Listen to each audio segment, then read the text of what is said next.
Akash deletion அப்படிங்கிற இந்த இளைஞர், அவருக்கு வயது 28. அவரை வந்து மார்ச் 6ஆம் தேதி வந்து போலீஸ் வந்து கைது செய்கிறாங்க.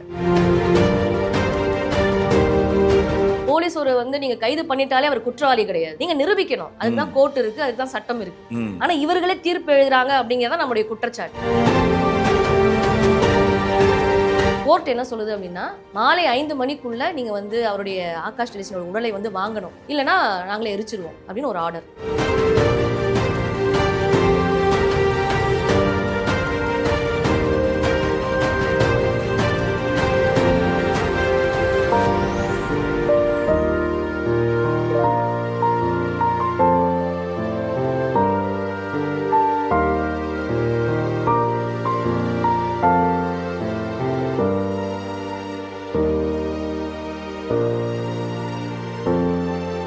உலகம் முழுவதும் பரவி வாழுகிற தாய் தமிழ் உறவுகள் அனைவருக்கும் வணக்கம்.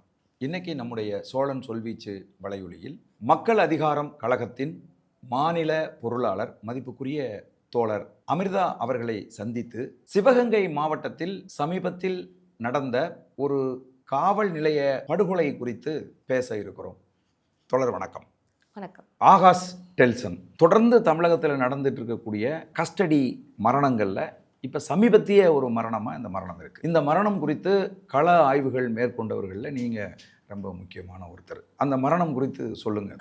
நீங்கள் ஏற்கனவே சொன்னது போல் தமிழ்நாட்டில் போலீஸ் கஸ்டடியில் அந்த கொட்டடி கொலைகள் அப்படிங்கிறது வந்து தமிழ்நாடு அப்படிங்கிறது வந்து அதிகபட்சமாக நடக்கக்கூடிய இடமாவும் இருக்குது. சரி. அதில் சமீபத்தில் நடந்தது அப்படிங்கிறதா மார்ச் 8ஆம் தேதி தான் ஆகாஷ் டெலிஷன் அப்படிங்கிற இந்த இளைஞர், அவருக்கு வயது 28.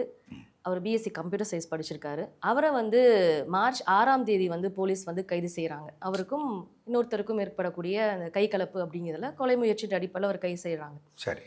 கைது செய்து எப்பவும் போல போலீஸ் வந்து ஒரு கதை வந்து ஜோடிப்பாங்க இல்லையா, நாங்கள் கைது செய்யும்போது அவர் பாலத்திலிருந்து தப்பிச்சு ஓடினாரு, அது வந்து கீழே விழுந்துட்டாரு, அதனால் அவருக்கு வந்து கால் முறிவு ஏற்பட்டிருக்கு அப்படிங்கிற மாதிரி தான் முதல்ல ஒரு கதையை வந்து அவங்க ஜோடிக்கிறாங்க. ஆனால் அவர் 8ஆம் தேதி இறக்குறாரு.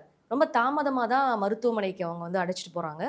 மருத்துவமனையில் வந்து அவர் ஜட்ஜு, அங்கே இருக்கக்கூடிய லோக்கல் ஜட்ஜு கிட்ட வந்து அவங்க வந்து வாக்குமூலம் கொடுக்குறாரு. அந்த வாக்குமூலத்தில் தன்னை வந்து போலீஸ் அடித்ததாக அவர் வந்து சொல்கிறார். முதல்ல போய் வாக்குமூலம் வாங்குறாங்க. அங்கே லோக்கல் ஜட்ஜ் கிட்ட வந்து அவர் கிளியராக வந்து எப்படி அவனை அடிச்சாங்க அப்படிங்கிறலாம் அவர் பதிவு செய்கிறார். ஆமாம், அதாவது 2 கல்லுகளுக்கு நடுவில் காலில் சாக்கெல்லாம் கட்டி வச்சு இரும்பு கம்பியால் அடித்து உடைச்சாங்க. எவ்வளோ கொடூரமாக இருக்குது பாருங்க. அதுவும் வனத்தில் கொண்டு போய் வச்சு அடிச்சிருக்காங்க அப்படிங்கிறது தான் விஷயம். அது அவங்க அப்பா அம்மாக்கே வந்து முதல்ல சொல்லலை. சரி. முதல்ல அவங்க அப்பா அம்மாவெல்லாம் கொண்டு போய் போலீஸ் கஸ்டடியில் வச்சிடுறாங்க. வச்சுட்டு தான் அதுக்கப்புறம் இவரை கைது பண்ணதுக்கு பிறகு அவங்கள விட்டுடுறாங்க. சரி. முதல்ல இருந்தே பார்த்தீங்கன்னா அந்த காவல்துறை அப்படிங்கிறது இந்த குடும்பத்துக்கு வந்து முறையாக வந்து எந்த தகவலுமே சொல்லலை. சரி. ரொம்ப தாமதமாக தான் சொல்றாங்க. இறப்பு செய்தியுமே வந்து முதல்ல இறந்ததா சொல்லலை, பின்ன ஹாஸ்பிட்டலில் இருக்காருன்னு தான் சொல்றாங்க, பிறகுதான் இறந்ததா சொல்றாங்க. இந்த மாதிரி பல்வேறு குளறுபடிகள், எப்படி எல்லா போலீஸ் கொட்டடி கொலைகள் இருக்கக்கூடிய அளவில் இதுலயும் நிறைய குளறுபடிகள் இருக்கு. சரி. முதல்ல இந்த மாதிரி பொய்யா சொல்றாங்க இல்லையா, இது வந்து அவர் வாக்குமூலமே இறப்பதற்கு முன்னாடியே அவர் வாக்குமூலம் கொடுத்ததுனால வேற வழி இல்லாம இந்த விஷயம் வந்து வெளியே வருது. அப்ப அவங்க வாழக்கூடிய இடத்துல மக்கள் வந்து போராட்டங்களை கட்டி அமைக்கிறாங்க. குறிப்பா வந்து தெருவை மறித்து, ஒரு 4 வழிச்சாலையை மறித்து அந்த மக்கள் கிட்டத்தட்ட 5 நாட்கள் வந்து போராடுறாங்க. சரி. போராட்டத்தின் விளைவாக தான் சென்னை உயர்நீதிமன்றத்துடைய கிளை, மதுரை கிளை வந்து உயர்நீதிமன்றம் என்ன சொல்லுது அப்படின்னு சொன்னா, இந்த வழக்கை வந்து ஏன்னா இந்த அங்க அவர் வந்து மருத்துவமனை இருக்கும்போதே வாக்குமூலம் கொடுத்துறாரு இல்லையா, நான் வந்து எப்படி வந்து நான் அடிக்கப்பட்டேன் அப்படிங்கிறது, அது வந்து அங்க உயர்நீதிமன்றத்துல சப்மிட் பண்ணப்படுது. அந்த அடிப்படையில இந்த வழக்குல வந்து SC/ST ஆக்ட் போடணும், CBCIDக்கு வந்து மாத்தணும் அப்படிங்கிறதெல்லாம் அங்க இருக்கக்கூடிய உயர்நீதிமன்றம், மதுரை உயர்நீதிமன்றம் சொல்லுது. கோர்ட் சொல்லிதான் இதெல்லாம் நடவடிக்கை எடுக்கப்படுது. ஆமா, CBCIDக்கு மாற்றப்படுது. சரி. CBCIDக்கு மாற்ற பிறகும் FIRல குற்றவாளிகள் பெயர் சேர்க்கப்பட்டதா அப்படிங்கறதுதான் முக்கியமான கேள்வி. 100 நாட்கள் வரை சேர்க்கப்படல அப்படிங்கறதுதான் முக்கியம். குற்றவாளின்னு நீங்க சொல்றது வந்து அடித்து கொலை செய்த காவலர்களை சொல்றீங்க? ஆமா. ஓகே. ஆமா, திலீபன் அப்படிங்கிறவர், குகன் அப்படிங்கிறவர் தான் முக்கியமான குற்றவாளிகளாக அந்த பெற்றோர்களும் சரி, அங்க இருக்கக்கூடிய செயல்பாட்டாளர்களும் சரி, எல்லாருமே வந்து சமூக ஜனநாயக சக்திகளும் சரி சொல்றோம். ஏன்னா யாரு கைது செய்யறாங்க, யாருடைய கஸ்டடியில் அவர் இருக்கிறாரு, இப்போ அவங்கெல்லாம் தான் பொறுப்பாளிகள் அப்படிங்கிற அடிப்படையில் தான் நம்ம சொல்றோம். அவங்க FIRல சேர்க்கணும், சார்ஜ் ஷீட்ல சேர்க்கணும், அவங்களை கைது செய்யணும், அவர்களுக்கு வந்து தண்டனை கொடுக்கணும் அப்படின்ற அடிப்படையில தான் குறிப்பா ஆகாஷ் டெலிஷனுடைய அவருடைய உடலை வந்து கிட்டத்தட்ட 100 நாட்கள் வாங்கவே இல்லை. அவங்க பெற்றோர்கள் வாங்காம இந்த போராட்டம் தொடருது. சரி. நீங்க லோக்கல் கோர்ட்டே பார்த்தீங்கன்னா, மதுரை கோர்ட்டே பார்த்தீங்கன்னா, நீங்க தெருவில் மறிச்சு போராடுறாங்க இல்லையா, அதுக்கு பிறகு ஒரு முறையான இடத்தை வந்து அவங்களுக்கு வந்து ஒதுக்குறாங்க. அங்கேயே பார்த்தீங்கன்னா மானாமதுரை பக்கத்துலேயே அவங்க பஸ் ஸ்டாண்டு பக்கத்தில் அவங்க தொடர்ச்சியாக போராடலாம்னு சொல்லி இடத்த வந்து ஒதுக்கி கொடுக்குறாங்க.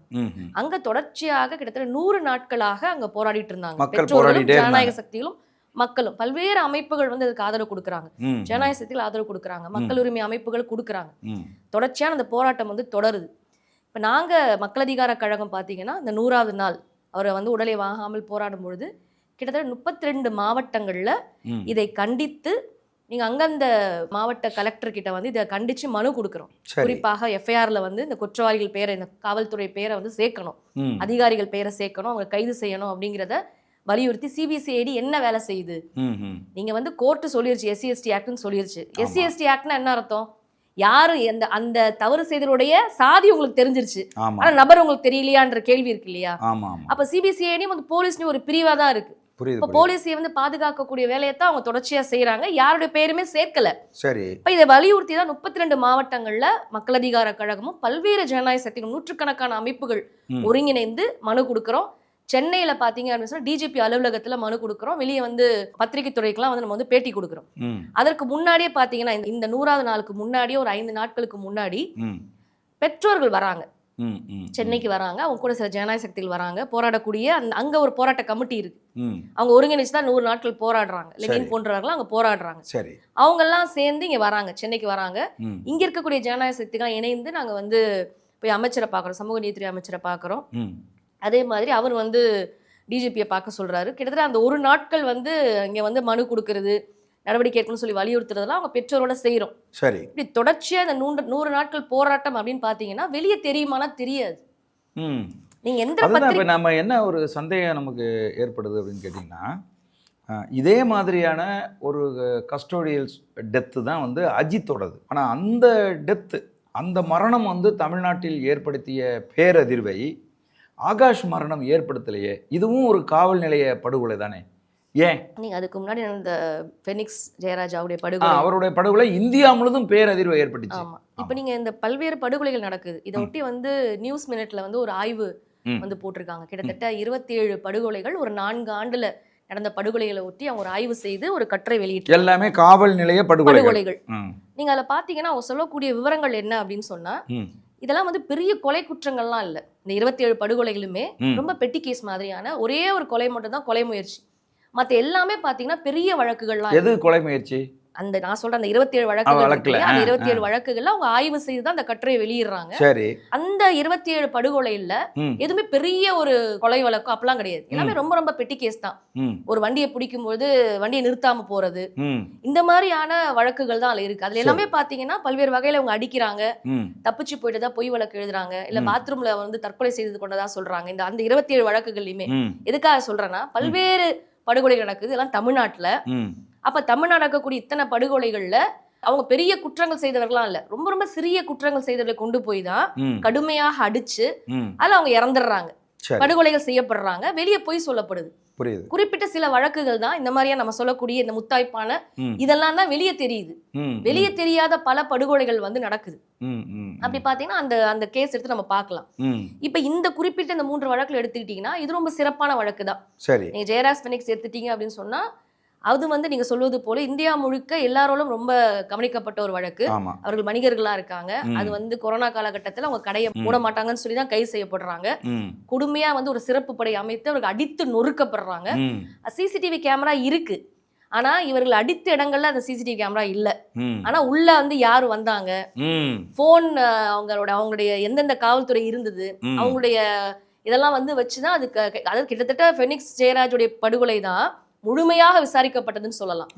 அதுலயே ஒரு குறிப்பா வந்து அதுக்கு நேருக்கு நேரா பார்த்த ஒரு பெண் ரேவதி என்ற ஒரு கான்ஸ்டபிள் கொடுத்த வாக்குமூலம் ரொம்ப முக்கியமானது, ரொம்ப முக்கியமானது. அது கிட்டத்தட்ட அந்த தீர்ப்புக்கே ஒரு மிகப்பெரிய வலு சேர்த்தது. அப்படி ஒண்ணு இல்ல அப்படின்னா எப்படி ஆயிருக்கும்ன்றது ஒரு கேள்விக்குறிதான். புரியுது. அப்ப அந்த அளவுக்கு அந்த வழக்குல நடந்தது. நீங்க சொல்ற மாதிரியான அஜித் குமார் அவருடைய வழக்கு நீங்க எடுத்துட்டீங்கன்னா ஒரு பொய் குற்றச்சாட்டு அப்படிங்கறத இன்னைக்கு வரைக்குமாக நிரூபிக்கப்படல. நிரூபிக்கப்படாத வரை அது குற்றச்சாட்டு தான். அதை நம்ம திரும்ப திரும்ப சொல்றோம். போலீஸ் ஒரு வந்து நீங்க கைது பண்ணிட்டாலே அவர் குற்றவாளி கிடையாது. நீங்க நிரூபிக்கணும், அதுக்குதான் கோர்ட் இருக்கு, அதுக்குதான் சட்டம் இருக்கு.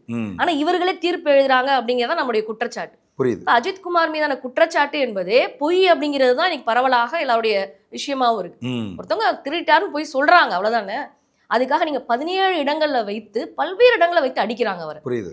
அது பல இடங்கள்ல நீங்க பாத்தீங்கன்னா, குறிப்பா அந்த ஒரு இடத்துல வச்சு அவர் அடிக்கும் பொழுது நீங்க வந்து மிளகாத்தூளை வந்து கரைச்சு அவரை ஊத்துறாங்க. ஆமா. அதெல்லாம் வந்து அவருக்கு ரொம்ப கடுமையா அவர் பாதிக்கப்படுறாரு. அதெல்லாம் வந்து பாத்தீங்கன்னா பதிவு செய்யப்பட்டிருக்கு கேமரால, ஒரு செல்லுல பதிவு செய்யப்பட்டு அது வெளியே வருது. ஏன்னா இவங்க பல்வேறு பொது இடங்கள்ல வைத்து அடிக்கும் பொழுது பல நபர்கள் வந்து வீடியோ எடுத்துடுறாங்க. அது வந்து இணையதளங்கள்ல வந்து அது பரவலா போகுது. இப்ப தமிழ்நாடு முழுக்க மிகப்பெரிய அதிர்ச்சி ஏற்படுத்துது. அப்ப அது வந்து மிகப்பெரிய போராட்டமா வெடிக்குது. தமிழ்நாடு முழுக்க ஒரு மிகப்பெரிய அழுத்தமும் பல்வேறு ஜனநாயக சக்திகள், பல்வேறு மனித உரிமை அமைப்புகள்லாம் போராடுறாங்க. அதன் விளைவாகத்தான், அந்த அழுத்தத்தின் காரணமாகத்தான் அந்த வழக்குலயும் வந்து ஓரளவுக்கு நகருது அப்படின்னு நம்ம பார்க்கணும். அப்ப ஏன் வந்து இந்த விஷயங்கள்லாம் வெளியே வருது? எதுக்காக சொல்றேன்னா, அந்த 27 வழக்குகள் சொன்னேன் இல்லையா ஆய்வுகள்ல, அதெல்லாம் ஏன் வெளியே வரல? ஏன் இந்த குறிப்பிட்ட வழக்குகள் வெளியே வருது அப்படின்னு சொன்னா, இது வந்து ஒரு நிரந்தரமா நடக்கக்கூடிய விஷயமா தான் இருக்கு. போலீஸ் கஸ்டடியில அடிப்பதும், அது நாங்க என்ன பண்றது, இதுதான் எங்களுடைய ட்ரீட்மெண்ட், இதுல வந்து சில நேரங்களும் நடந்துருது அப்படிங்கிறது தான் காவல்துறையுடைய மனநிலை. அப்ப எந்த அரசுகளாக இருந்தாலும், அது அதிமுகவா இருந்தாலும் திமுகவா இருந்தாலும், இன்னைக்கு வந்திருக்க தாவேகாவா இருந்தாலும், எந்த அரசுகளாக இருந்தாலும் யாரை நம்பி அவங்க வந்து யாரை சார்ந்து வந்து அவங்க நடத்துறாங்க அப்படின்னா போலீஸ் சார்ந்துதான். போலீஸ் கொடுக்கக்கூடிய விவரங்கள் தான் அவங்க வந்து நீங்க பாத்தீங்கன்னா சட்டமன்றத்திலேயே வந்து அப்படியே சொல்லுவாங்க. போலீஸ் பொய் தான் சொல்லணும், உலகத்துக்கே தெரியும், ஜட்ஜுக்கே தெரியும். இப்ப இந்த ஆகாஷ் ஸ்டேஷன் வழக்குல பாத்தீங்கன்னா ஒரு பொய் வழக்கெல்லாம் போடுறாங்க. அந்த லோக்கல் ஜட்ஜே வந்து அந்த பையனை படிச்ச பையனா இருக்கான்னு சொல்லி அதெல்லாம் வந்து கிடையாதுன்னு கொடுக்குறாங்க. இப்ப அந்த போலீஸ் போடக்கூடிய புட்டப் கேஸ் எல்லாம் ஜட்ஜுக்கே தெரியுது பொய் கேஸ்ன்னு. புரியுது. அப்ப முதலமைச்சர்களா இருக்கவங்களுக்கு தெரியாதா? அதானே. ஆனா போலீஸுக்கு கொடுக்கக்கூடிய ரிப்போர்ட்டை தான் எப்பவுமே நீங்க பாத்தீங்கன்னா முதல்ல சட்டமன்றத்துல வந்து வாசிப்பாங்க. அதுக்கு பிறகு ஒரு சமூக அழுத்தம் வந்ததுக்கு பிறகு, மக்கள் திரள் அமைப்புகள் இந்த மாதிரியான போராட்டங்கள் வெடிச்சதுக்கு பிறகு வேற வழி இல்லாம திரும்ப வந்து உண்மையை பேசுவாங்க. இது நம்மளோட கடந்த காலங்கள்ல அவர் முதலமைச்சர் ஸ்டாலின் அவர்களாக இருந்தாலும் சரி, எடப்பாடி அவர்களாக இருந்தாலும் சரி, இன்னைக்கு விஜய் அவர்களாக இருந்தாலும் சரி, இதுதான் நிலைமை. போலீஸ் கொடுக்கக்கூடியதான் இவங்களுக்கு ரிப்போர்ட், உளவுத்துறை கொடுக்கக்கூடியதான் இவங்களுக்கு ரிப்போர்ட், சிபிசிஐடி தான் வந்து இவங்களுக்கு கொடுக்கக்கூடிய ரிப்போர்ட். ஆனா இவர்கள்லாம் நேர்மையானவர்களா? இவர்களாம் இவங்களை காப்பாற்ற மாட்டாங்களா? ரொம்ப ப்ரெஷரான என்ன பண்ணுவாங்க, அந்த கீழ்நிலை இருக்கக்கூடிய 2 கான்ஸ்டபிள் மேலேயோ யார் மேலேயோ போட்டு கேஸை முடிச்சுட்டு மேலதிகாரிகள்லாம் தப்பிச்சிருவாங்க. ஆனா யார் உண்மையிலே அவங்களுக்கு வந்து கொடுத்துருப்பாங்க? இந்த அடிங்கன்னு சொல்லி இந்த ஆர்டரை யார் கொடுத்துருப்பாங்க? மேலதிகாரிகள் தானே கொடுத்துருப்பாங்க. அப்ப அவங்க என்னைக்காவது தண்டிக்கப்பட்டிருக்கார்களா? தண்டிக்கப்படுறது இல்லை. இப்ப இதுதான் இந்த ஒட்டுமொத்த சிஸ்டத்தினுடைய கோளாறா இருக்கு, நம்ம பார்க்க வேண்டியதா இருக்கு. குறிப்பா இந்த வழக்கு 100 நாட்களா ஏன் வெளியே தெரியல? எந்த மீடியாவும் ஃபோக்கஸ் பண்ணல. ஏன்னா திமுக ஆட்சி காலத்துல இறுதி கட்டத்துல தேர்தல் சமயத்துல தான் நடக்குது. திமுக ஆட்சியில தான் இந்த படுகொலை நடக்குது. ஆனா இறுதி காலகட்டம் அப்படி நடக்குது. அதுக்கு பிறகு தேர்தல் மொத்தமா கலைபுரம், அது மொத்தமா அதுதான் எல்லாமே ஃபோக்கஸ் ஆகுது. அதுல எல்லாம் மொத்தமா இவங்க போராடிட்டு இருக்காங்க. அதனாலதான் உங்களுக்கு அந்த 100 நாட்கள் அப்படிங்கிறது பாத்தீங்கன்னா வெளியே இந்த விஷயம் வந்து வரல அப்படிங்கிறதுலாம் குறிப்பா ஜனநாயக சக்திகள், அங்க இருக்கக்கூடிய மக்கள் அதிகார கழகம் போன்ற அமைப்புகள் தான் வெளியே கொண்டு வரும். புரியுது. இந்த போராட்டத்தை வந்து வெளியே கொண்டு வரும். தொடர்ச்சியா குறிப்பா நான் சொன்னது போல அந்த 32 இடங்கள்ல நம்ம கொடுத்த மனு அப்படின்னா அரசுக்கு மிகப்பெரிய ஒரு அழுத்தத்தை வந்து கொடுத்துருக்கு அப்படிங்கிற நம்ம வந்து சேர்த்து பார்க்க வேண்டியது. நீங்க சொல்றதை வச்சு பார்க்கும்போது நீதிமன்றம் வந்து மரணித்த ஒரு பக்கம் நிக்கிறதா நீங்க சொல்ல முடியுமா? கண்டிப்பா சொல்ல முடியாது. நீங்க 100வது நாள் என்ன நடந்துச்சு நீங்க பாருங்க. 100வது நாள் இப்படி வந்து தமிழ்நாடு முழுக்க மக்கள் அதிகார கழகம் ஒருங்கிணைத்து, நூற்றுக்கணக்கான அமைப்புகள் ஒருங்கிணைத்து போலீஸ் முதல்ல வந்து எஃப்ஐஆர்ல சேருங்க, தண்டிங்கன்னு சொல்லி போராடுறோம். சரி. அடுத்த நாள் என்ன நடக்குது? கோர்ட் என்ன சொல்லுது அப்படின்னா, மாலை 5 மணிக்குள்ள நீங்க வந்து அவருடைய ஆகாஷ் டெலிசனோட உடலை வந்து வாங்கணும், இல்லைன்னா நாங்களே எரிச்சிருவோம் அப்படின்னு ஒரு ஆர்டர் கொடுக்குறாங்க. விக்டோரியா அவங்க அந்த ஜட்ஜ் வந்து கொடுக்குறாங்க. கொடுத்த உடனேயே அடுத்த நாள் காலையில 10:30 மணிக்கு அவரோட உடல் எரிக்கப்படுது. அந்த குடும்பத்தினுடைய வழக்கம் என்னன்னா புதைப்பது என்பதுதான். இப்ப இந்த வழக்குல அவங்க என்ன கேட்டாங்க பெற்றோர்கள்? தன்னுடைய மகன் கொடூரமாக ஒரு காவல்துறையால் அடித்து கொலை செய்யப்படுறாரு. 28 வயசு அவருக்கு. அவர் வந்து பிஎஸ்சி கம்ப்யூட்டர் சயின்ஸ் படிச்சிருக்காரு. அடுத்து லா படிக்கிறதுக்காக அப்ளை பண்ணுறதுக்காக இருக்காரு. அவருடைய தங்கை ஒருத்தவங்க இருக்காங்க, பிஎஸ்சி அக்ரிகல்ச்சர் படிக்கிறாங்க. ஒரு சாதாரண தேவேந்திர குல மேல சேர்ந்த சமூகத்தை சேர்ந்த உழைக்கிற மக்கள், அவங்க ஏழை எளிய மக்கள். தன் குடும்பத்தில் ஒரு கொலை நடந்திருக்கு, அதில் உரிமைக்காக 100 நாட்களாக போராடிட்டு இருக்காங்க. அவங்க அப்பா அம்மா இங்கே வந்தப்போ சொல்கிறாங்க, அவ்வளோ பெட்டியில் கொடுத்து காசை கொடுத்து எங்கிட்ட லஞ்சம் கொடுத்தாங்க இந்த வழக்கை வாங்க சொல்லி. எங்களுக்கு காசு தேவையில்லை, நீதி தான் வேணும், என் பிள்ளை செத்ததுக்கு எனக்கு நீதி தான் வேணும், பணம் வேணாலும் சொன்னாங்க. அது சரி. ஆமாம். அப்போ அந்த அளவுக்கு உறுதியாக நின்று போராடிட்டு இருக்காங்க. அப்படி போராடிட்டு இருக்கவங்க என்ன கேட்டாங்க? யார் என் பிள்ளைய கொலை செஞ்சாங்களோ அவங்கள கைது செய்யணுன்னு தான் அவங்கள கோரிக்கை. ஆனால் என்ன நடந்துச்சு? போராடியே அந்த பெற்றோரை கைது செஞ்சாங்க. அடுத்த நாள் காலையில் அந்த உடலை வந்து எரிச்சாங்க. ஏன் அவங்களுக்கு உரிமை இல்லையா? தன்னுடைய மகனுடைய உடலை தகனம் செய்வதற்கு அந்த பெற்றோருக்கு உரிமை இல்லையா? இல்லையே, மேல்முறையீடு செய்வதற்கு கூட நேரம் கொடுக்காம 5 மணிக்கு சொல்றாங்க, அடுத்த நாள் காலையில இது பண்றாங்க, அடுத்த நாள் காலையில கோர்ட் என்ன சொல்லுதுன்னா பெற்றோரே உடலை வாங்கிக்கலாம், அதுக்குள்ள எரிச்சிட்டாங்க போலீஸ். சரி, இப்போ 6 பேர் மீது வழக்கு பதியப்பட்டிருக்கு, அவங்க கைது செய்யப்பட்டிருக்காங்க, அவங்க எல்லாருமே வந்து பணி இடைநீக்கம் செய்யப்பட்டிருக்காங்கன்னு செய்திகள்லாம் வருது. பணி இடைநீக்கம் செய்யப்பட்டதா தொடக்கத்திலே வந்துருச்சு. சரி, எஃப்ஐஆர்ல பேரே சேர்க்கல. ஓஹோ, அது ரெண்டுக்கும் வித்தியாசம் இருக்கு. ஆமா, நீங்க எஃப்ஐஆர்ல பேரே சேர்க்காம ஒரு 6 பேர் இடைநீக்கம் செய்றீங்க. அந்த 6 பேரை எதுக்காக இடைநீக்கம் செஞ்சீங்க எங்களுக்கு எப்படி தெரியும்? அது சரி, அது சரி. இடைநீக்கம் நீங்க எந்த காரணத்துக்காக செஞ்சிருக்கலாம்ல. அது சரி. எஃப்ஐஆர்ல ஒருத்தருடைய அந்த 6 பேரும் சேர்க்கல, இந்த வழக்குல அவங்க உள்ளேயே கொண்டு வரல. நீங்க உங்க நிர்வாக ரீதியா ஒரு 6 பேர் மேல நடவடிக்கை எடுக்கிறீங்க, அது எதற்குன்னு யாருக்கு தெரியும்? இப்ப அந்த 6 காவலர்களும், அதாவது திலீபன், குகன் என்கிற இந்த காவலர்கள் யாருமே இந்த வழக்குல குற்றவாளிகள் இல்லையா? அப்போ குற்றவாளிகளாக சேர்க்கப்படவில்லை என்பதுதான் நம்முடைய குற்றச்சாட்டு. அதை தான் சொல்றேன், இன்னும் சேர்க்கப்படல. ஆமா, சேர்க்கப்படல. இப்பதான் சார்ஜ் ஷீட்ல வந்து சேர்த்திருக்காங்க. எப்போ 100 நாட்களுக்கு பிறகு அவருடைய உடலை எரித்ததற்கு பிறகு இப்ப இந்த 2 நாட்கள்ல தான் சார்ஜ் ஷீட் வந்து போட்டிருக்காங்க, குற்றப்பத்திரிகை தாக்கல் செஞ்சிருக்காங்க. அதுல தான் இப்போ வந்து இணைச்சிருக்காங்க. இப்போ நம்ம எஃப்ஐஆரை வந்து ரிவைஸ் பண்ணணும்னு நம்ம சொல்றோம். எஃப்ஐஆர்லயே ரிவைஸ் பண்ணி தான் இவர்களை கைது பண்ணணுன்ற கோரிக்கை முன் வச்சு தான் போராட்டங்களை கட்டி அமைக்கிறோம். 100 நாள் வரை சேர்க்கப்படவில்லை என்பதான் உண்மை. இத்தகைய நீண்ட நெடிய போராட்டத்திற்கு பிறகுதான் இப்போ வந்து சார்ஜ் ஷீட்ல சேர்த்திருக்காங்க. இப்போ ஒருத்தன் வாக்குமூலம் கொடுக்குறான், மரணத்துக்கு முன்னாடி வாக்குமூலம் கொடுக்குறான், என்னை வந்து காலை சாக்கில் கட்டி இரும்பு கம்பியால் அடித்தாங்க அப்படின்னு. மருத்துவர்கள் பரிசோதனை செஞ்சுட்டு அந்த உடல் பரிசோதனையில் 28 இடங்களில் காயங்கள் இருக்கிறதா மருத்துவ பரிசோதனைகள் சொல்லுது. தொடையில உடஞ்சிருக்கு, எலும்பு உடஞ்சிருக்கு, மூளையெல்லாம் வந்து ரத்த கசிவுகள் இருக்கு அப்படின்னு நொறுக்கப்பட்டிருக்கு அப்படின்னு சொல்லுது. ஆமா, அப்படின்னு சொன்னா ரிப்போர்ட் சொல்லுது. சரி, இந்த குற்றங்கள் இழைத்தது யாருங்கிற கேள்வியை நீதிமன்றம் கேட்கலையா? குற்றங்களை இழைத்தது யாரு, அவர்களை வந்து கைது செய்யணும், சிபிசிஐடி நேர்மையாக நடந்துக்கணும், அந்த உடலை வந்து நேர்மையாக வந்து நீங்க வந்து உடல் கூராய்வு செய்யணும். ஏற்கனவே நீதிமன்றங்கள் கொடுத்த அந்த வழிகாட்டுதலின்படி நீங்க வந்து அதை கேமரா வச்சு செய்யணும். அந்த மாதிரிலாம் சில வழிகாட்டுதல் இருக்கு. பொதுவாக இந்த மாதிரி கொட்டடி கொலைகள்ல ஏன்னா போலியாக செஞ்சிருவாங்க, மறைச்சிருவாங்க. ஏன்னா இப்ப எரிச்சிட்டாங்கன்னா ஆதாரமே இல்லாம போயிடும். புரியுது. அப்ப உடல் இருக்கும் பொழுதே அது முறையாக உடல் கூறாக செய்யப்படணும். அந்தந்த வழிகாட்டுதல் படி ஏற்கனவே இருக்கக்கூடிய கொட்டடி கொலைகள் எப்படி வந்து செய்யணுமோ முறையா செய்யப்படணும்ன்ற வழிகாட்டுதல் நீதிமன்றம் கொடுத்துச்சு. சரி, அது நமக்கு அதுல மாற்று கருத்து இல்ல. ஆனால் 100 நாட்கள்ல ஒரு சிபிசிஐடியால யாரு குற்றவாளின்னு கண்டுபிடிக்க முடியாதா? அது சரி. ஒருத்தர் கைது செய்ய வீட்டுல இருந்து தான் அவங்க அம்மா அப்பாவே கூட்டிட்டு போறாங்க. ஒரு காவல் நிலையத்துல யாரு இன்ஸ்பெக்டர் இருக்காங்க, யார் அதிகாரிகள் இருக்காங்க, யாரு கைது பண்ணிட்டு போனாங்கன்னு தெரியாதா? இல்ல அன்னைக்கு யாரெல்லாம் வந்து வந்தாங்கன்னு தெரியாதா?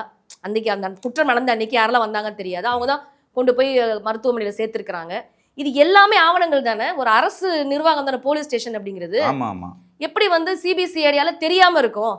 மார்ச் 6ஆம் தேதியோ மார்ச் 8ஆம் தேதியோ யாரெல்லாம் வந்து அவரை கூட்டிட்டு போனாங்க, யாரெல்லாம் அடிச்சாங்கன்னு கண்டுபிடிக்க முடியாதா 100 நாட்கள்ல? சரி, ஏன் சேர்க்கல? இவ்வளவு பெரிய போராட்டமும் இந்த நீண்ட நெடிய அழுத்தங்களும் வேற வழி இல்லாம இப்ப வெளிய விஷயம் வந்துருச்சு, பிரச்சனைகள் அரசுக்கு வந்து இப்ப நிர்பந்தம் ஆயிருச்சு.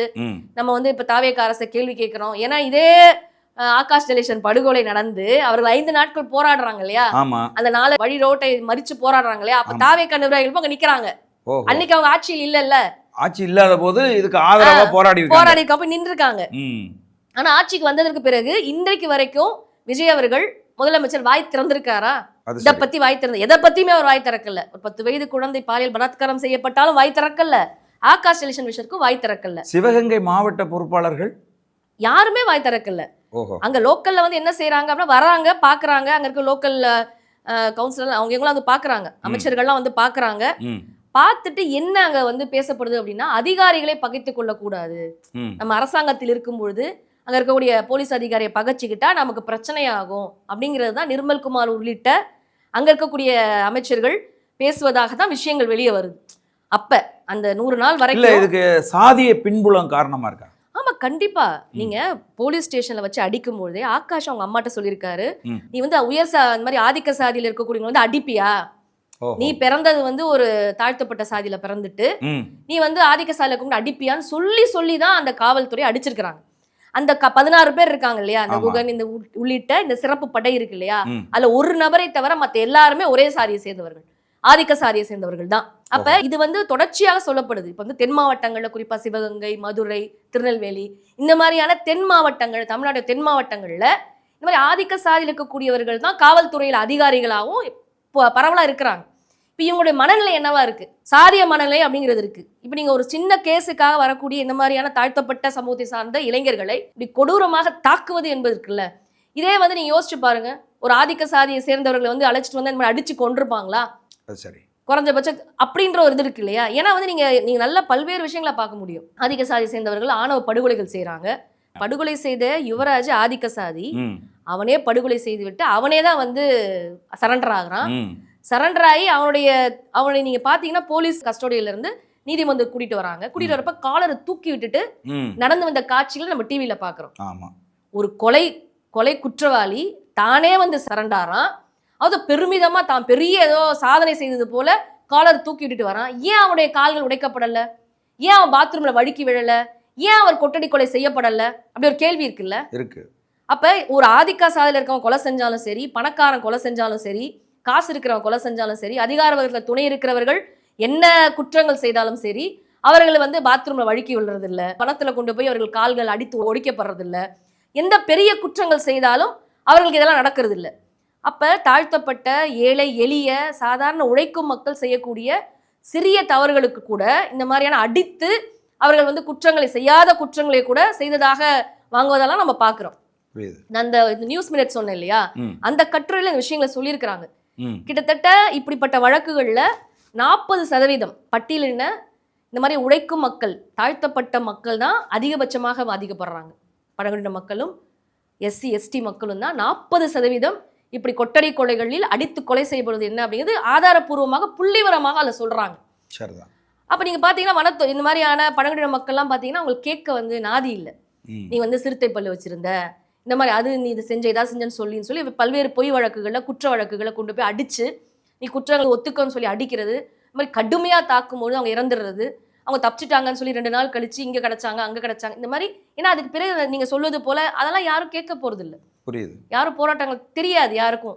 இந்த மாதிரியான ஒரு வழக்கு மொத்தமாக இந்த வழக்குகளை பற்றி ஒரு ஆய்வுகள் போது தான் நமக்கே அந்த பல்வேறு விஷயங்கள் தெரிய வருது. இந்த மாதிரி எல்லாம் வந்து நடந்துகிட்டு இருக்கு. தமிழ்நாடு அதுல முதன்மையா இருக்கு அப்படிங்கறது அந்த ஆய்வு சொல்லுது. தமிழ்நாடு காவல்துறை இதுல முதன்மையா இருக்கு அப்படிங்கிறது தான். அதான் நீங்க ஏற்கனவே கேட்டது போல தென் மாவட்டங்கள்ல மாதிரி சாதிய ஆதிக்க சிந்தனை கொண்ட அதிகாரிகள் இருக்காங்க அப்படிங்கிறது வந்து அதுவும் ஆய்வுல தெரியுது.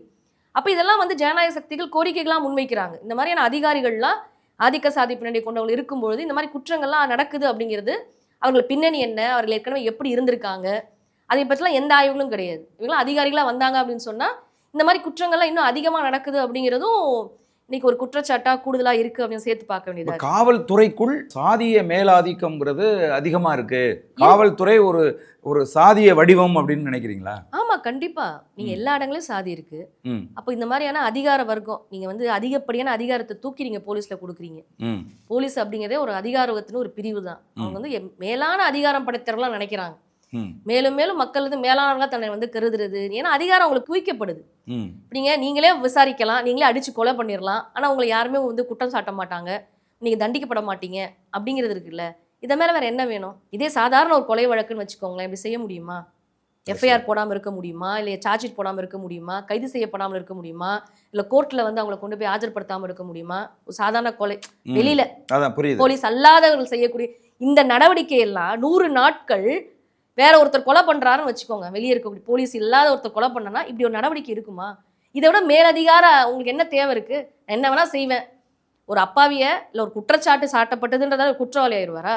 கூட்டிட்டு வந்து நான் அடிச்சு கொலை செய்வேன், ஆனா என் மீது எந்த வழக்கும் இருக்காது, நான் கைது செய்யப்பட மாட்டேன் அப்படின்னா இதை விட வேற என்ன வேணும்? புரியுது. சென்னையில கூட வந்து பாத்தீங்கன்னா ஒரு குதிரை வண்டி ஓட்டுற பையன் விக்னேஷ்ங்கிற பையனை கஸ்டடியல் டெத் வந்து பண்ணாங்க, அடிச்சு இது பண்ணாங்க. சட்டமன்றத்துல நீங்க சொன்ன மாதிரி அன்றைக்கு முதலமைச்சராக இருந்த ஸ்டாலின் அவர்கள் வந்து அதை மறுத்து தான் வந்து பேசினாங்க. அன்றைக்கு டிஜிபியா இருந்தவரும் அப்படி ஒன்று நடக்கலைங்கிறது மாதிரி தான் வந்து பேசினாரு. அப்போ இதுக்கான நிரந்தர தீர்வு என்ன? இந்த ஒட்டுமொத்த கட்டமைப்புமே பெரும்பான்மையாக இருக்கக்கூடிய உழைக்கும் மக்களுக்கு, ஏழை எளிய மக்களுக்கு எதிராக இருக்கிறது தான் நம்மளுடைய மக்கள் அதிகார கழகத்துடைய கருத்து. சரி. குறிப்பா இந்த போலீஸ் போன்ற இந்த போலீஸ் இருக்காங்களே, காவல்துறை இருக்கு, காவல்துறையில் வரக்கூடிய மேலதிகாரிகள் எந்த அடிப்படையில அவங்க தேர்ந்தெடுக்கப்படுறாங்க? நீங்க எக்ஸாம் எழுதுறீங்க, நேரடியா வரீங்க, இப்படி பல்வேறு நீங்க வழிமுறைகள்லாம் வைக்கிறீங்க. அப்ப இப்படி உழைக்கும் மக்களை இப்ப சட்டம்னு ஒண்ணு இருக்கு, அந்த சட்டத்தை அவங்க ஃபாலோ பண்றது இல்லை. ஏற்கனவே இருக்கக்கூடிய அரசியல் சட்டத்தையும் அவங்க ஃபாலோ பண்றது இல்லை. இந்த வழக்கு எடுத்துக்கோங்க, ஆகாஷ் ஸ்டேஷன் வழக்குல ஏதாவது அரசியல் சட்டம் தான் ஃபாலோ பண்ணப்பட்டிருக்கா? நீதிமன்றம் வரைக்கும் நான் சொல்றேன், ம் எங்க ஃபாலோ பண்ணப்பட்டிருக்கு? எல்லாமே சட்டத்தை மீறி தான் நடக்குது. எல்லாமே சட்டத்தை மீறி தான் நடக்குது. அப்ப ஒரு காவல்துறை என்பது என்ன சொல்லப்படுது? இந்த சட்டத்தை அமுல்படுத்தக்கூடிய துறை, அப்படிதானே? ஆமா ஏற்கனவே இருக்கக்கூடிய அரசியல் சட்டத்தை அமுல்படுத்துவது தான் அவங்க வேலை. ஆமா அது எதாவது செய்யறாங்களா அவங்க? அதை மீறுவது தான் அவங்க வேலையே. நீங்க காவல்துறை நம்ம போய் நார்மலா ஒரு போலீஸ் ஸ்டேஷன் போயிட்டு, என்னங்க இப்படி சட்டப்படி நம்ம வழக்கறிஞரோட போயிருப்போம், இல்ல நமக்கே வேற சில சட்டங்கள் தெரிஞ்சிருக்கும், ம் நம்ம அதை சொல்லுவோம், ஒரு போலீஸ்ட்ட சொல்லுவோம், இல்ல இந்த மாதிரி சட்டத்துல சொல்லியிருக்கே, என்கிட்டே சட்டம் பேசுறியா நீ? என்கிட்டே சட்டம் பேசுறியானா என்ன அர்த்தம்? என்கிட்ட சட்டம் பேசக்கூடாது. சட்டம் ஒண்ணு புத்தகத்துல இருக்கும், அதை எதையுமே நான் கடைபிடிக்க மாட்டேன். இதுதான் இன்னைக்கு இருக்கக்கூடிய காவல்துறையினுடைய நடைமுறை. சட்டத்தின் ஆட்சி தானே இப்போ இங்கே நடக்குது. இல்ல அதுதான் நாங்க கேட்குறோம். இது ஜனநாயகமா? உண்மையிலே சட்டத்தின் ஆட்சியா? இன்னைக்கு சமூக நீதி இதெல்லாம் இருக்கா? ஜனநாயகம் என்பது என்ன? ஜனநாயகம் இருக்கான்றதான் நம்மளோட கேள்வியா இருக்கு. இங்க ஜனநாயகம் இல்லைன்றது தான். பெரும்பான்மை மக்களை ஒடுக்கக்கூடிய அரசுகளாக தான் இங்க இருக்கக்கூடிய அரசுகள் இருக்கு. அதுக்கு இதெல்லாம் ஒரு உதாரணம். குறிப்பா ஏழை எளிய சாதாரண உழைக்கும் மக்கள் மீது, பட்டியல மக்கள் மீது, எஸ்சி எஸ்டி மக்கள் மீது இன்னைக்கு இதெல்லாம் ஜனநாயகமா? சாதாரண ஜனநாயகம் என்ன? நீ ஒரு அரசு பண்ணணும், நீங்க வந்து அதை நிரூபிக்கணும்ன்றத இருக்கிற நடைமுறையை நீங்க நடைமுறைப்படுத்த வேண்டியதானே? அடிச்சு கொலை செய்வதற்கு உங்களுக்கு யார் அதிகாரம் கொடுத்தது? இப்ப இப்படி இந்த காவல்துறை என்பதே மேலும் மேலும் மேலும் அதிகாரத்தை அவங்ககிட்ட குவிக்கிறது இருக்குல்ல, இதே வந்து ஜனநாயகத்துக்கு எதிரானது தான். ஜனநாயகம் கேள்வி கேட்பதுக்கு உரிமை படைத்தது தானே ஜனநாயகம். எந்த ஒரு விஷயத்தையும் கேள்வி கேட்க உரிமை இருக்கு, நீதிமன்ற தீர்ப்புகளையும் கேள்வி கேட்க உரிமை இருக்குன்றதான் ஜனநாயகம். ஆனா அப்படி யதார்த்தத்தில் இருக்கா அப்படிங்கிறத நம்மளுடைய கேள்வி. இன்னொன்று, நம்ம பல்வேறு துறைகள்ல நம்ம சொல்றோம், நீங்க மேலதிகாரிகளாக நியமிக்கிறீங்க அப்படின்னா அவருடைய பின்னணி என்ன, அவங்க கடந்த காலத்துல அவங்க ஹிஸ்டரி என்ன அப்படிங்கிறது விசாரிக்க பண்ணணும்ல. அவர்கள் வந்து இந்த மாதிரி சாதி மனப்பான்மை நடந்துருக்காங்களா, சாதி வெறியோட பல்வேறு நடந்திருக்காங்களான்றதெல்லாம் விசாரிக்க பண்ணல. அப்படி ஏதாவது இருக்கா? இல்லை அவர்களுக்கு ஏதாவது வழிமுறை இருக்கா? சாதிக்கு எதிராக இந்த மாதிரி சாதி ரீதியாக நடந்துக்க கூடாது அப்படின்னா காவல்துறைக்கு ஏதாவது வழிகாட்டுதல் இருக்கானா? எதுவுமே கிடையாது. பல்வேறு விஷயங்கள் வந்து மீறி தான் இருக்கு. நீங்க இந்த மாதிரியான காவல் நிலையங்கள்லயே சிசிடிவிக்கான பொருத்தணும் அப்படிங்கிறதெல்லாம் பல்வேறு சந்தர்ப்பங்கள்ல உச்சநீதிமன்றமே வழிகாட்டுதல் கொடுத்துருக்கு. ஆனா நீங்க ஏதாவது நடக்குதா? நீங்க கரெக்டா ஒரு சம்பவம் நடந்துச்சுன்னா அன்னைக்கு வந்து ஆஃப் ஆயிடுச்சுன்னுவாங்க. நீங்க அதை ரெக்கவர் பண்ணவே முடியாது. காவல் நிலையங்கள்ல பல்வேறு இடங்கள் அப்படிதான், பல்வேறு குற்றங்கள்ல சிசிடிவி கேமரா இருக்குதுன்னு சொல்லுவாங்க, அந்த குற்றம் நடந்த அன்னைக்கு அது வேலை செய்யலன்றுவாங்க. சினிமாவில் வருது மாதிரி தான் நீங்க நடைமுறையிலும் இருக்கு. அப்ப நீங்க எவ்வளவு நீங்க சொல்லக்கூடிய பல்வேறு விஷயங்களை, பல்வேறு இந்த சிஸ்டத்துக்குள்ளேயே நீங்க சொல்லக்கூடிய பல்வேறு தீர்வுகள் இருக்கு இல்லையா, இதெல்லாம் இந்த பிரச்சனைகள் தீர்ப்பது இல்லைன்றதை நாங்கள் திரும்ப திரும்ப சொல்றோம். ஏன்னா பெண்கள் மீது நடக்கக்கூடிய பாலியல் வன்கொடுமைக்கு நீங்க பாத்தீங்கன்னா சிங்கப்பெண் திட்டம்னு சொல்றாங்க. ஏதோ புதுசு போல பேசுறாங்க. ஏற்கனவே பிங்க் அப்படின்றது வந்து ஏற்கனவே அதிமுக காலத்துல இருந்துச்சு, வெறும் பேரை மாற்றி ஏதோ சிங்கப்பெண் மகளிர் காவல் நிலையம் அப்படிங்கிறதே வந்து பெண்கள் பாதுகாப்புக்காக உருவாக்கப்பட்டது தானே. இல்ல ஏன் மகளிர் காவல் நிலையம் உருவாச்சுன்றதே நம்ம பேசணும்னு நான் சொல்ல வரேன். ஆண் காவல் நிலையங்கள் அப்படிங்கிறது பெண்களுக்கு பாதுகாப்பானதா இல்ல அப்படிங்கிறது தான் யதார்த்தமான உண்மை. பத்மினி வழக்கு என்ன? ஆண் காவல் நிலையத்தில் பெண்கள் பாதிக்கப்பட்டாங்க, பாலியல் பலாத்காரம் செய்யப்பட்டாங்க அப்படிங்கிறது தான் பெண் காவல் நிலையம் உருவாகிறதுக்கான நிலைமையா இருந்தது. ஆனா இன்னைக்கு என்ன நிலைமை? இன்னைக்கு ஒரு பெண், அதிரடிப்படையில் இருக்கக்கூடிய ஒரு பெண், அவங்க வந்து இன்னைக்கு பாதிக்கப்பட்டிருக்காங்க. அவங்க வந்து பார்த்தீங்கன்னா சிவகங்கையில் அவர் தன்னுடைய நண்பர்கள் எல்லாரோடையும் சேர்ந்து போகும்பொழுது இன்னைக்கு வந்து அவங்க நண்பர்களாலே வந்து பாலியல் பலாத்காரத்துக்கு உட்படுத்தப்படும் போது அவங்க 100க்கு ஃபோன் பண்ணுறாங்க. இப்போ நடந்த விஷயம், நேற்று நடந்த விஷயம். இன்னைக்கு வந்து பெண்களுக்கு வந்து காவல்துறையில் இருக்க பெண்களுக்கே பாதுகாப்பு இல்லைன்றதான் இன்னைக்கு நடக்கக்கூடிய விஷயம். இன்னைக்கு பார்த்தீங்கன்னா நூற்றுக்கணக்கில் இப்போ வந்து தாவே காட்சி வந்ததுக்கு பிறகு இந்த ஒரு மாசத்துல பார்த்தீங்கன்னா நூற்றுக்கணக்கான சம்பவங்கள் சொல்றாங்க. பல மடங்கு அதிகரிச்சிருச்சு. அப்போ உண்மையில் நம்ம சொல்ல வேண்டியதுன்னா எது தீர்வு நீங்க முன்வைக்கிறீங்க? சிங்கப்பெண் அதிரடிப்படை உங்க சினிமால நீங்க வச்ச ஒரு பாட்டுல நீங்க பேர் வச்சுட்டீங்க, நடைமுறையில் என்னவா இருக்கு? அந்த பெண்கள் வந்து யாரையோ போய் சன் நியூஸ்ல எல்லாம் அதை போட்டு அம்பலப்படுத்துறாங்க. அப்ப வந்து யாரோ குடிச்சிட்டு இருக்கிறாங்க, கூட அங்க இருக்கக்கூடிய மக்கள் தான் உதவி செய்யறாங்க. என்ன நடைமுறையில் என்னவா இருக்கு அப்படின்னு ஒண்ணுமே இல்லைன்றதுதான் யதார்த்தமா இருக்கு. ஏன்னா நடக்கக்கூடிய குற்றங்கள்லாம் பாத்தீங்க அப்படின்னு சொன்னா இந்த சிங்கப்பெண் அதிரடிப்படை எந்தவித விஷயம் தடுக்கலையே, குற்றங்களை தடுக்கலைன்னு மேலும் மேலும் அதிகரிச்சுட்டு தானே இருக்கு. ஒரு 3 வயது குழந்தையாக இருக்கட்டும், இல்ல 61 வயது மூதாட்டியாக இருக்கட்டும், இன்னைக்கு எல்லாருமே பாதிக்கப்படுறாங்க. ஒரு குழந்தையை ஒரு பக்கத்து வீட்டுல கூட விட முடியாது, இல்ல தெருவுல கூட விளையாட விட முடியாது. ஒரு மிகப்பெரிய அளவுல ஒரு பெற்றோர்கள் வந்து இன்னைக்கு ஒரு அச்சத்திலையும் பயத்திலையும் இருக்கிறாங்க. ஒரு பெண் குழந்தையோ இல்ல குழந்தைகளையோ வந்து தெருவுல விளையாட கூட விட முடியாது, என்ன வேணா நடந்துடலாம் அப்படிங்கிற ஒரு மன உளைச்சல்லையும் மிகப்பெரிய ஒரு பாதிப்புலையும் தான் இன்னைக்கு இருக்கிறாங்க. அப்ப இந்த அரசுகள் என்ன செய்யுது? இந்த மாதிரி சிங்கப்பெண் அப்படிலாம் கொண்டு வரதுனால ஏதாவது மாற்றம் நிகழ்ந்திருக்கா நடைமுறையில அப்படின்னா ஒண்ணுமே இல்லை. இதெல்லாம் ஒரு மாற்று இல்லை அப்படின்னு நம்ம திரும்ப திரும்ப நம்ம சொல்றோம். இவர்கள் சொல்லக்கூடிய சிசிடிவி கேமரா வைக்கிறதாலையோ, அன்னைக்கே சிசிடிவி அந்த குறிப்பிட்ட நாள சிசிடிவி வேலை செய்யாது. அப்ப இவர்கள் இந்த சிஸ்டத்துக்குள்ள இவர்கள் சொல்லக்கூடிய தீர்வுகள் இருக்கு இல்லையா, இது எதுவுமே இந்த குற்றங்களை தடுப்பது இல்லைன்றதை நாங்கள் தொடர்ச்சியா மக்கள் அதிகார கழகம் உள்ளிட்ட அமைப்புகள் தொடர்ச்சியா சொல்லிட்டு இருக்கோம். சரி, இப்போ உங்க அமைப்பு, அதாவது மக்கள் அதிகார கழகம் அமைப்பு வந்து இந்த ஆகாஷ் டெல்சனுடைய பெற்றோருக்கு என்ன மாதிரியான நீதி கிடைக்கணும், அவங்களுக்கான இழப்பீடு எப்படி கிடைக்கணும் அப்படின்னு நீங்க நினைக்கிறீங்க? ஏற்கனவே நம்ம அதை வலியுறுத்தியிருக்கோம். 1 கோடி ரூபாய்ன்றது கொடுக்கணும் அப்படிங்கிறது. ஏன்னா ஏற்கனவே அவங்க பாதிக்கப்பட்டிருக்காங்க. சரி. அந்த பெண் அவங்க தங்கச்சி இருக்காங்க, அவங்களுக்கு உரிய வேலை கிடைக்கணும், அரசு வேலை கொடுக்கணும் அப்படிங்கிறது. ம். கூடுதலா இந்த அவர்கள் சொல்லக்கூடிய இந்த குற்றத்தில் குற்றவாளிகள் தண்டிக்கப்படணும் அப்படிங்கிறத மக்கள் அதிகாரம் வலியுறுத்தும். இந்த போலீஸ் காவல்துறை வந்து கைது செய்யப்படணும், உரிய தண்டனை எப்படி வந்து ஃபெலிக்ஸ் ஜெயராஜ் அதே மாதிரி வழக்குல எப்படி வந்து உண்மையான நீதி கிடைச்சதோ கிடைச்சதோ ஆமா அது போல வந்து இந்த ஆகாஷ் டெல்சன் வழக்குலையும் குற்றவாளிகளுக்கு தண்டனை கொடுக்கணும். தண்டிக்கப்படணும். ஆமா, அது குற்றவாளிகள் வரைக்கும் மக்கள் அதிகார கழக அமைப்புகள் தொடர்ச்சியா களத்துல நின்று அந்த பெற்றோட சேர்ந்து போராடும் அப்படிங்கிறத நாங்க திரும்ப திரும்ப சொல்றோம். காவல்துறை திரும்ப திரும்ப இந்த மாதிரியான தவறுகளை செய்வதற்கு காரணம் இந்த டிபார்ட்மெண்ட் காரணமா இல்ல ஆளுகிற அரசுகள் காரணமா? அரசாங்கங்கள் சொல்றீங்க. ம். இல்ல இப்ப அரசாங்கங்கள் எப்படி இருக்கு அப்படின்னா முழுமையாக இந்த போலீஸ் துறை இதை சார்ந்துதான் இவங்க வந்து வேலைகள் செய்யறாங்க. எந்த முதலமைச்சர்களா இருந்தாலும் ம். இந்த அதிகார வர்க்கத்தை சார்ந்துதான் ஆளும் வர்க்கம் வந்து வேலை செய்யுது. சரி. இப்ப இதுல என்ன சொல்றது, இவங்க குற்றவாளியா இவங்க குற்றவாளியா இல்லை, இந்த ஒட்டுமொத்த சிஸ்டமே யாருக்காக உருவாக்கப்பட்டிருக்கு நான் அந்த தொடக்கத்திலே சொன்னேன். மக்களுக்கானதுதான். மக்களுக்கானதா இல்லை அப்படிங்கிறத நாங்க சொல்றோம். எப்படி மக்களுக்கானது நம்ம சொல்ல முடியும்? ம். பெரும்பான்மை மக்களுக்கானதா இல்லை, ரொம்ப பணம் படைத்தவர்களுக்கு. இப்போ நீங்க டாடா பிர்லா அம்பானி போன்ற பெரிய பெரிய பணக்காரர்களுக்காக தான் சேவை செய்யுது. அது நம்ம மட்டும் சொல்றது இல்லை. நீங்க நீதிமன்றக்கூடிய வழக்குகள்லாம் நீங்க எடுத்துக்கோங்க. நீங்க 99% வழக்குகள் யாருடைய வழக்குகள் விசாரணைக்கு வரப்படுது, எதெல்லாம் தீர்ப்பு கொண்டு வரப்படுது அப்படின்னு பார்த்தீங்கன்னா இந்த மாதிரியான வழக்குகள் தான். அரசியல்வாதிகள், பெரிய பணம் படைத்தவர்கள், அரசு துறையில் இருக்கக்கூடிய அதிகாரிகள், இவர்களுடைய வழக்குகள் தான் நீங்க நீதிமன்றங்கள் எடுத்துக்கொள்ளப்படுது. சாதாரண உழைக்கும் மக்களுக்கான வழக்குகள்லாம் இருக்கு இல்லையா, அதெல்லாம் நீங்க காலங்காலம் பார்த்தீங்கன்னா வாய்தான்னு சொல்லி பல ஆண்டுகளாக கிடப்பில் தான் போடப்படும், இழுத்தடிக்கப்படும். அப்ப என்ன அர்த்தம்? இந்த நீதிமன்றங்கள் உனக்கு வேலை செய்யாதுன்றது அதுக்கு அர்த்தம். நம்ம பல வழக்குகளை சொல்றோம்ல, நீதிகள் வந்து உடனடியா கிடைக்கணும், என்னது அநீதி அப்படின்னா நம்ம சொல்லியிருப்போம். பல்வேறு வழக்குல வாசாத்தி வழக்கு 25 ஆண்டுகள் நடந்துச்சு. அதிகார வர்க்கத்தை எதிர்த்த வழக்கு, அதெல்லாம் சாதாரண வழக்குலாம் இல்ல, கோடியில ஒரு வழக்கு. அப்ப அதெல்லாம் ஏன் 25 ஆண்டுகள் நடக்குது?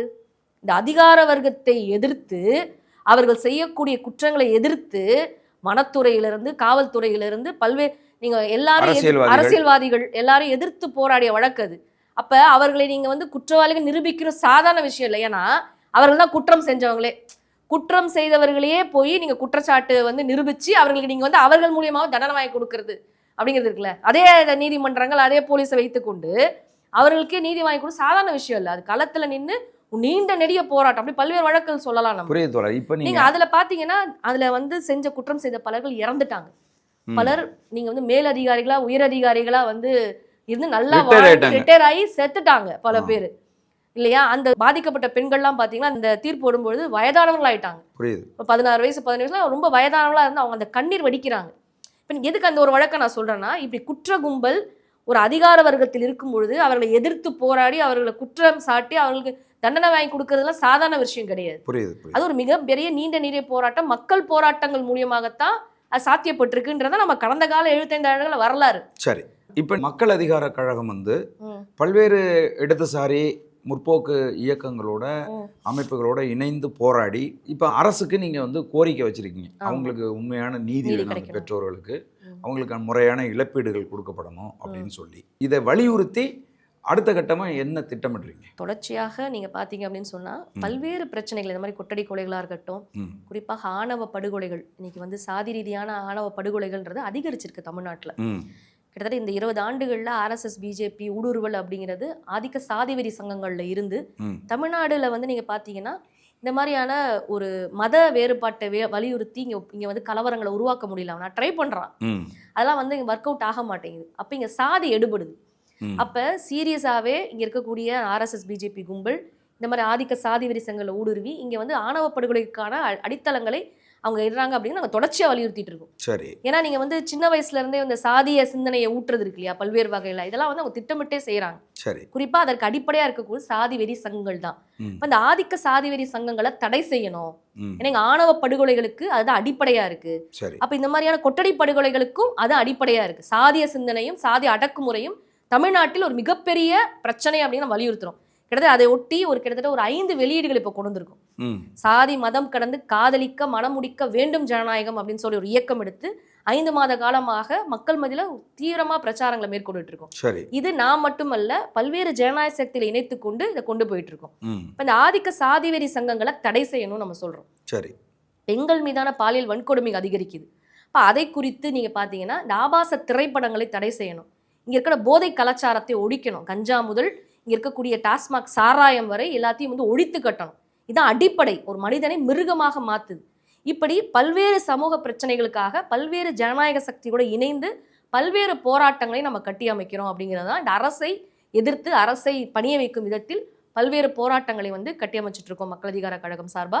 இந்த கொட்டடி கொலை மட்டுமல்ல, சாதிய அடக்குமுறைகளுக்கு எதிராகவும் தீவிரமான போராட்டங்களை வந்து நாங்கள் களத்தில் நின்று மக்கள் மத்தியில் கட்டியமைச்சிட்டு இருக்கோம் அப்படிங்கிறது தான். ரொம்ப மகிழ்ச்சி தோழர்.